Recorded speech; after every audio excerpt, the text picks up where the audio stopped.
선생님들 안녕하세요. 2021학년도 일반사회 중등임용 최종 합격자 김토끼입니다. 정말 오랜 시간 동안 장수생으로서 공부한 제가 합격 수기를 쓴다는 건 도대체 어떤 기분일까 항상 상상하곤 했었는데요. 드디어 합격자가 되어서 이렇게 합격 수기를 선생님들과 나눌 수 있게 되었습니다. 너무너무 기뻐서 정말 어떻게 말을 시작해야 할지도 감이 잘 오지 않는데요. 최대한 선생님들에게 도움을 줄 수 있도록 한번 영상도 찍어보고 합격 수기도 업로드하고 앞으로 제가 어떻게 공부해 나갔는지 공유하는 그런 채널로서 이 채널을 운영하고자 합니다.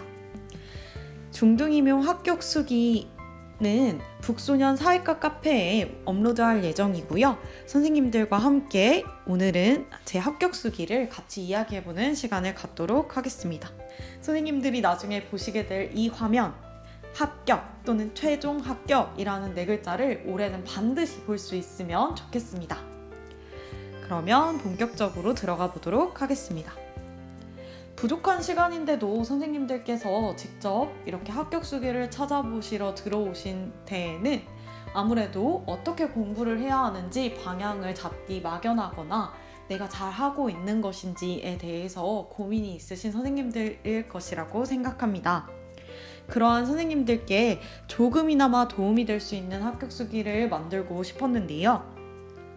제가 합격 수기를 이야기하기 앞서서 당부해드리고 싶은 부분 한 가지만 짚고 넘어간다면, 합격 수기라는 것이 지극히 개인적인 경험에 의존하여서 작성된다는 점을 선생님들이 알고 계셔야 한다는 것입니다. 내가 공부했을 때 합격했으면 내가 공부한 이 방법 때문이구나 라고 말하게 되는 것인데요. 사람마다 공부할 수 있는 환경도 다르고요.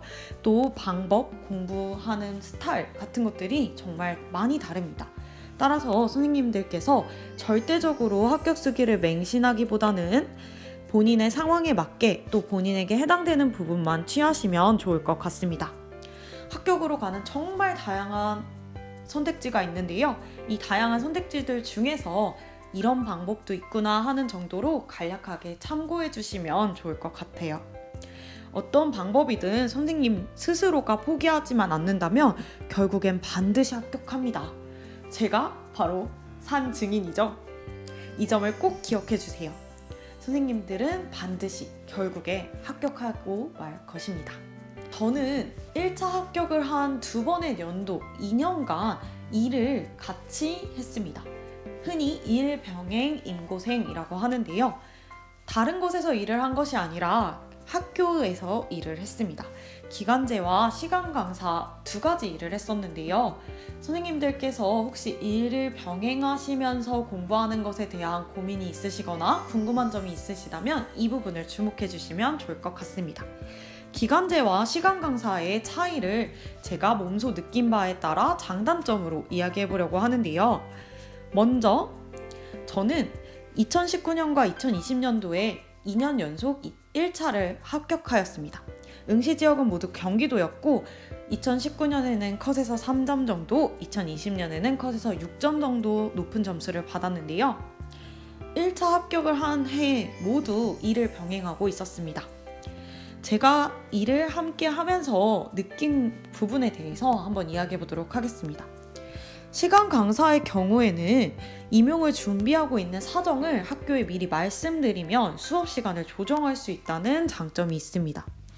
예를 들어서 일주일에 하루만 몰아서 연강을 하고 싶다라고 말씀을 드리는 경우에 물론 학교마다 상황에 따라 다르게 반응하실 수도 있지만 제가 있었던 학교의 경우에서는 선생님들께서 배려를 많이 해주셔서 하루만 출근해서 3시간 동안 연강으로 수업을 할 수 있게 해주셨습니다.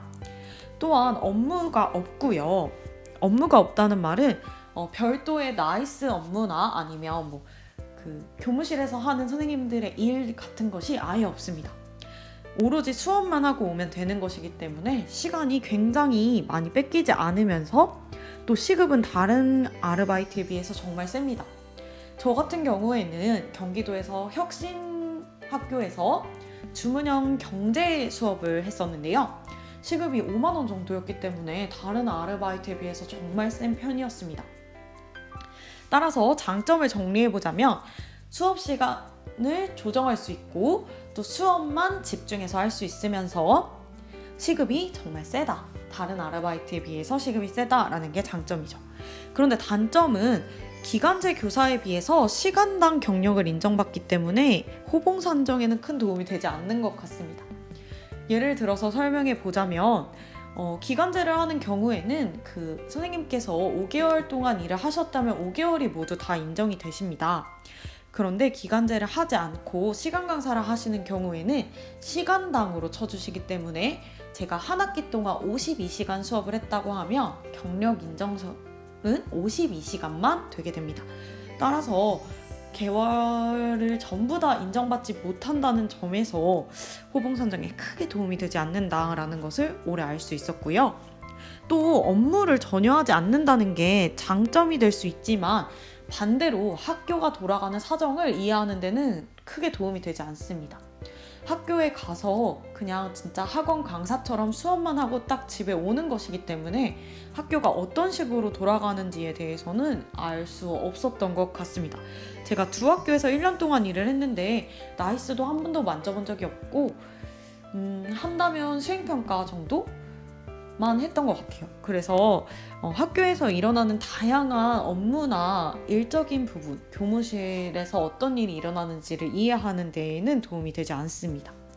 또 제가 당황했던 부분은 교무실에 따로 자리가 마련되어 있지 않기 때문에 선생님께서 출근을 하시면 수업만 하시고 바로 오셔야 합니다. 그래서 학습지 같은 것도 인쇄는 할 수 있지만 교무실에 자리가 따로 없다는 점, 따라서 자동차로 이렇게 짐을 다 들고 이동하실 수 있는 것이 아무래도 편리할 것이라는 생각이 들었습니다. 노트북도 직접 들고 다녀야 합니다. 그래서 제가 나중에 알게 된 사실이지만 전일제 시간 강사라는 것이 좀 더 좋은 것 같았어요. 전일제 시간 강사라 하는 것은 기간제 교사처럼 교무실에 상주해서 일을 할 수 있고요. 월급을 받을 수 있는데요. 그러니까 다른 기간제 선생님들이 하셔야 할 수업을 대신 하시는 거라고 이해하시면 됩니다. 다만 업무가 없어요. 업무가 없기 때문에 기간제 교사에 비해서는 딱 수업만 하시고 남는 시간에는 교무실에서 공부를 하실 수 있다라고 하셔서 전일제 시간 강사도 굉장히 좋다는 것을 나중에 알게 되었습니다. 반면에 기간제 교사의 경우에는 업무를 한다는 점이 시간 강사와 정말 다른 점입니다. 제가 기간제를 이번 코로나 시국이라고 하죠. 2020년도 1학기 중학교에서 했었는데요. 저는 비담임이었고 코로나19로 인해서 학생들의 등교가 계속 지연되는 특수한 상황이 있었기 때문에 공부할 수 있는 시간이 충분한 편이었다는 점을 감안하시고 들어주시면 좋을 것 같아요. 어떤 업무인지 담임인지 아닌지에 따라서 굉장히 차이가 많이 납니다. 그런데 일단 장점이라고 한다면 학교 현장에서 어떤 일이 일어나는지 교무실에서 상세하게 한눈에 파악할 수가 있습니다. 이러한 장점으로 인해서 저는 2차 시험을 준비할 때 면접이나 수업 나눔 같은 거 할 때 굉장히 많이 도움이 되었던 것 같아요. 학교에서는 학교 연수를 하기 때문에 학교에서 요즘 중요시 여기는 교육 트렌드가 무엇이구나, 또 예를 들면 코로나 상황에서는 어떻게 대처해야 하는구나와 같은 학교에서 다양한 게 발생할 수 있는 일들을 대처할 수 있는 능력이 아무래도 시간 강사보다는 기간제를 할 때 더 많이 얻어지는 것 같습니다. 반면에 단점으로 한다면 아무래도 공부 시간을 확보하는 데 있어서는 다른 선생님들과 정말 동일하게 일을 하는 것이고 어쩌면 조금 더 많은 업무를 맡을 수도 있기 때문에 공부 시간을 확보하기 어렵다는 점이 있을 수 있을 것 같습니다. 따라서 만약에 선생님께서 공부 시간을 조금 더 많이 확보하는 것이 목적이시라면 저는 시간 강사를 하시는 것을 추천드리고 싶고요. 그게 아니라 좀 학교의 일을 좀 제대로 알아보고 싶다, 아니면 공부를 오래 했기 때문에 1학기 정도는 학교에 올인할 수 있다 라는 선생님들께서는 기간제를 구하시면 좋을 것 같습니다. 저는 결론적으로 교육학 만점을 받을 수 있었고 또 2차 시험에서도 크게 도움을 받은 것 같아서 1학기 기간제를 한 부분에 있어서는 정말 좋았다고 생각을 하는데요. 다만 후반부에 공부에 집중할 수 있는 시간을 확보하지 않는다면 두 가지 모두 제대로 하지 못할 수 있는 위험이 있기 때문에 선생님들께서 본인이 어떤 스타일이신지 잘 파악하시고 나서 시간 강사를 할지 기간제를 할지 결정하시면 좋을 것 같습니다. 선생님들께서 꼭 명심하고 있으셔야 할 부분은 적어도 일로 인해서 합격하기 어려웠다는 핑계는 되지 않아야겠다라는 마음가짐을 가지셔야 합니다. 저는 학교에서 일을 할 때는 학교 일을 오로지 열심히 하고 공부를 따로 하지 않았습니다. 대신 학교 일을 집까지는 가져오지 않는다라는 철칙 아래 학교가 끝나고 난 뒤에는 무조건 임용고시 공부를 하였습니다. 따라서 선생님들께서 일을 하시다 보면 나 그래도 돈이 이 정도 들어오는데 꼭 내가 임용고시를 봐야 할까? 아니면 올해는 일을 했으니까 조금 임용고시는 좀 뒤로 미뤄둬도 되지 않을까? 라고 생각하시는 시기가 분명히 오세요. 일을 하시게 되면. 그런데 저는 그때마다 지금 내가 하는 이 일은 결국 내가 임용고시 합격을 위해서 하는 것이지 일이 주가 되는 것이 아니다라는 것을 계속 머릿속으로 떠올렸던 것 같습니다.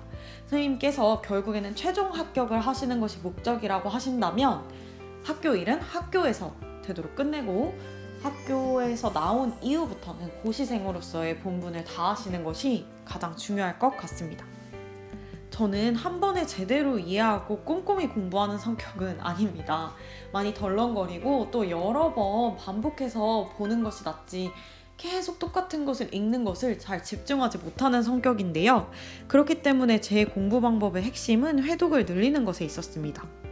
처음부터 전부 다 이해하려고 하기보다는 여러 번 반복해서 내용을 보는 것이 잘 맞는 선생님들께서는 제 공부 방법을 많이 참고해 주시면 도움이 될 것 같습니다.